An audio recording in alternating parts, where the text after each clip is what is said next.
This channel's content is strictly for educational and informational purpose and does not endorse or promote any form of violence, harm, illegal activities, self-injuries and communal disharmony. এই যে অস্ত্রশস্ত্র উদ্ধার শুধু তাই নয়, বিস্ফোরকও উদ্ধার হয়েছে এবং এই নিয়ে তরজা তুঙ্গে রাজনৈতিক নেতৃত্বদের তরফ থেকে, রাজনৈতিক দলগুলোর তরফ থেকে কি বলা হচ্ছে আপনাদের জানাবো।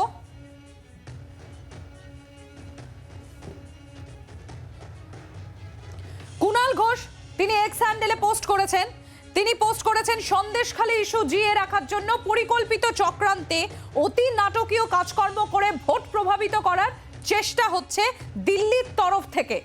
আগাম সাজানো নাটক মঞ্চস্থ হচ্ছে, খবর ছড়িয়ে যন্ত্র নামিয়ে বাজার গরম করছে। পুলিশের আরো সতর্ক থাকা দরকার। এক্স হ্যান্ডেলে পোস্ট কুণাল ঘোষের।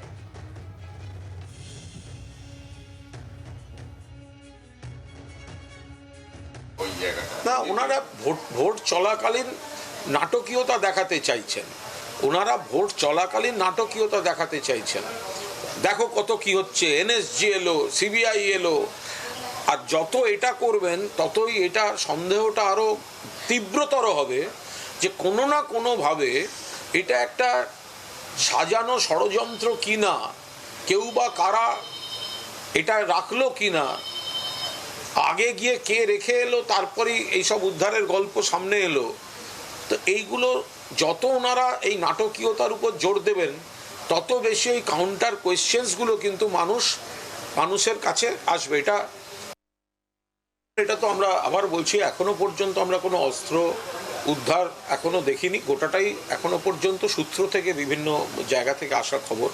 ফলে এই সময়টাই যেটুকু বলছি সেটা অস্ত্র এখনো চোখে না দেখে। ফলে আমরা এইটুকু বলতে পারি যে দেখার বিষয় যে একটা নেতিবাচক খবর বা নেতিবাচক মহল তৈরির জন্য এগুলো কেউ রেখে তারপরে এজেন্সিকে পাঠিয়ে নাটক করছে কিনা, একটা মঞ্চ সাজানো হয়েছে কিনা। কারণ কিছুদিন আগেই একটি এজেন্সি ঘুরে গেছে, তারা পায়নি, আজকে হঠাৎ পাওয়া যাওয়ার গল্প শোনা যাচ্ছে। অমিত মালভিয়া তিনি এক্স হ্যান্ডেলে পোস্ট করেছেন, এই ঘটনা নিয়ে কি লিখেছেন তিনি আপনাদের সামনে তুলে ধরবো। অমিত মালভিয়া তার এক্স হ্যান্ডেলে পোস্ট আপনাদের সামনে তুলে ধরবো।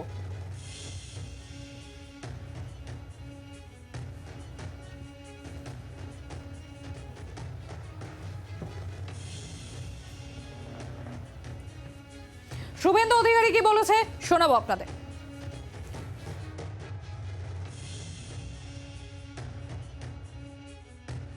ঢুকেছে, পুলিশের এক অফিসার আছে আমিনুল তার নাম, আর মেহেদি হাসান বলে এসপি আছে।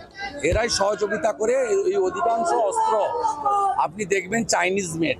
এরা বাংলাদেশের সাতক্ষীরা থেকে শাহজাহান ঢুকিয়েছে এবং এই অস্ত্র শুধু ওখানে নয়,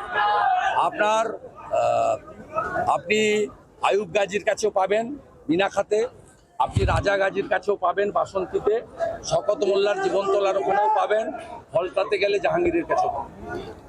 কমপ্লিটলি অ্যান্টি ন্যাশনাল ফোর্স, এবং এই anti national force patronize and shelter by the Mamata Banerjee, chief minister of west. এই যে প্রতিটা ভোট লুট করে, ভোটের আগের দিন বাইকে করে দুদিন আগে গিয়ে অস্ত্র দেখায়, মানুষের গণতান্ত্রিক অধিকার, ভোট দেওয়ার অধিকার কেড়ে নেয়।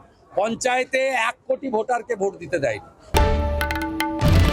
বাংলার আওয়াজ, বাঙালির আবেগ, জি 24 ঘন্টা।